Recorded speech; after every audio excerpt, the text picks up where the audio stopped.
Hello and welcome back. Today I'm gonna upgrade my phone case, and I found this one on Thingiverse and it's perfectly designed, but I want to customize it a little bit, so let's just jump right in.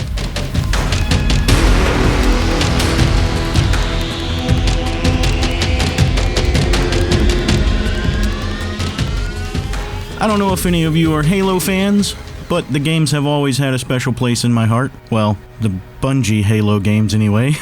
All kidding aside, I have just finished the Halo Infinite campaign, so with that fresh in my mind, I wanted to customize my phone case with something Halo related.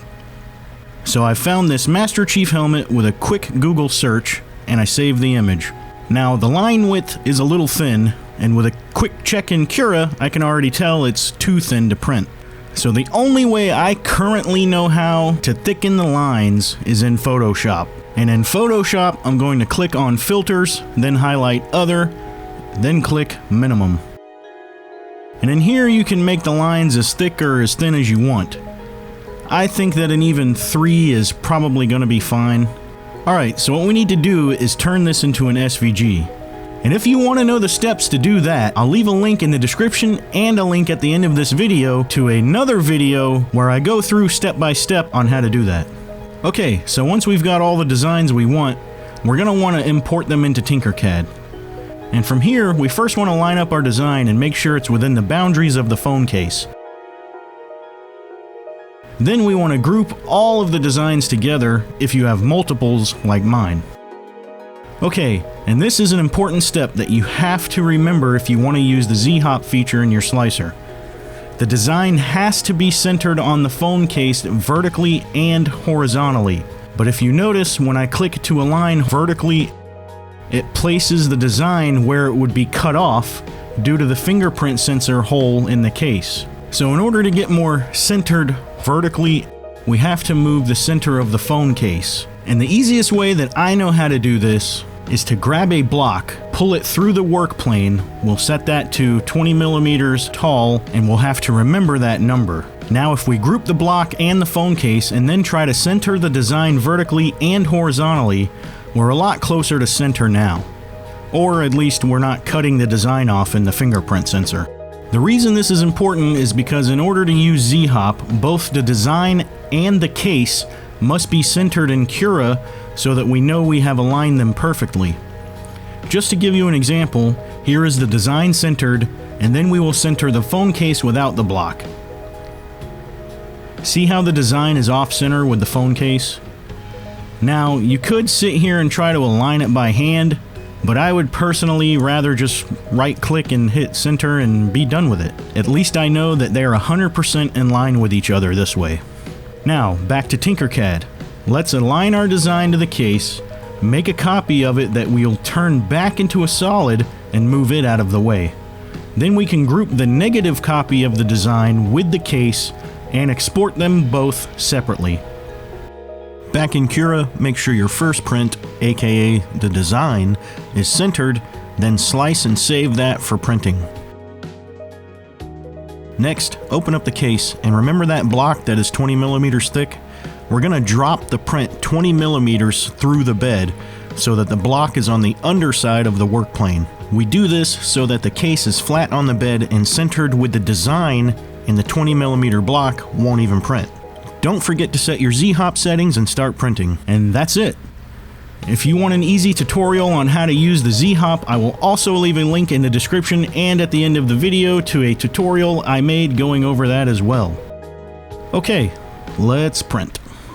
Now, one thing I forgot to do was turn off the skirt on the design part of the print, but that's an easy removal after it's done printing, in case you forget as well.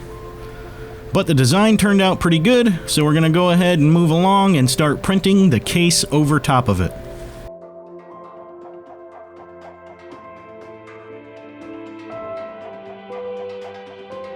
And you can see the Z-Hop working its magic. You'll notice the nozzle hopping all over the place. Alright, so here's a quick preview of what the end product will look like. I will jump to a video of the end product and we will check it out together. It'll only take like, 5.5 hours. So yeah, See you in about 5.5 hours. Okay, it is finally done, so let's check this out together. We'll both be seeing this for the first time at the same time. That is, if I can do this one-handed. Oh, nice. It's coming off pretty easy. I wasn't expecting that. And the reveal...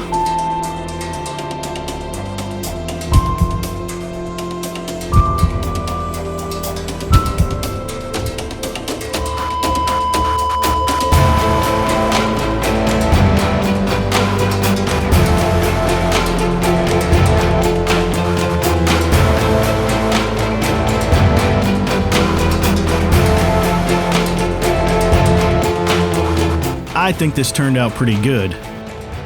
On the phone, it fits nice and snug. I should also mention that I printed this out of Pryline TPU, and I'll leave a link to it on Amazon as well. I'm very satisfied with how this case turned out. I want to start coming up with more designs already.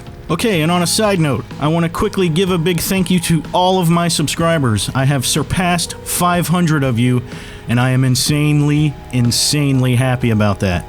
It still boggles my mind that so many of you want to continue watching my videos. I guess that's not a compliment to myself, but you know what I mean. I don't upload as much or as often as I would like to because I do have a full-time job and it's always tough to find time around the holidays. Speaking of which, I hope everyone is having a great holiday season. I am loving this 60-degree weather here in the normally melting hot Florida. It's just perfect to me. Anyway, even if it does take me longer than I want to get a video out, as I've always said, I will be here as long as you are. So thank you. Alright, if you liked the video, leave a thumbs up. I appreciate you tuning in. Catch you in the next one. And as always, have the best day ever.